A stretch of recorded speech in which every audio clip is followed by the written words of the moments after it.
Bejn l-erba' u l-ħamis l-awtoritajiet tas-saħħa ħabbru li ġew irreġistrati 63 każ ġdid ta' COVID-19 f'pajjiżna, l-akbar numru ta' każi rapportati f'ġurnata waħda sa mill-ewwel ta' Settembru li għadda.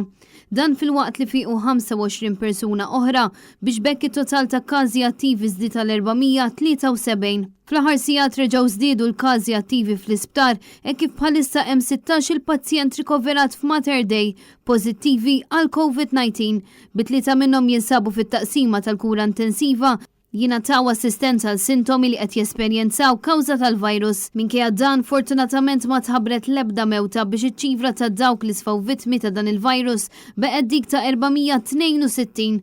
Sal-erba kienu ingħataw 67,364 doża tal-booster. Intant is-Supretendent tas-Saħħa Pubblika l-Professur Charmaine Gawci qalet li l-isptarijiet huma lesti u preparati f'każ li l-pazjenti jkomplu jiżdiedu fl-isptar kawża ta' sintomi tal-virus kif diġà rajna fil-ġranet li għaddew. Apparti dan saħqet li għalkemm jidher li l-Ewropa hija maħkuma mir-raba' mewġa tal-pandemija, is-sitwazzjoni f'Malta għadha taħt kontroll minkejja li r-rata ta' infezzjonijiet irdupjaw b'2% fl-aħħar jiem. Il-Professur Charmaine Gawci tenniet li dawk il-pazjenti li preżentament jinsabu fit-taqsima tal-kura intensiva fl-Isptar Mater Dei ma kinux għadhom ingħataw id-doża tal-booster u għalhekk insistiet fuq l-importanza li wieħed jieħu d-doża tal-booster meta jkun il-waqt.